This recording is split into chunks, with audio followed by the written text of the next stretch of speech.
Viral di media sosial, rekaman diduga Kepala Dinas Energi dan Sumber Daya Mineral atau SDM Provinsi Jawa Barat, yakni Bambang Tirto Yuliono, menjegal larangan Gubernur Deddy Mulyadi.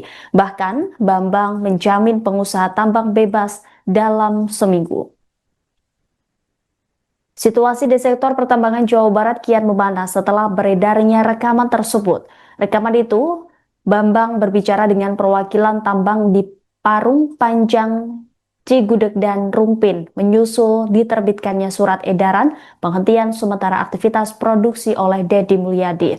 Lantas percakapan ini menjadi sorotan karena diduga Kadis ESDM Jawa Barat Bambang memperlihatkan keberpihakannya kepada pengusaha tambang.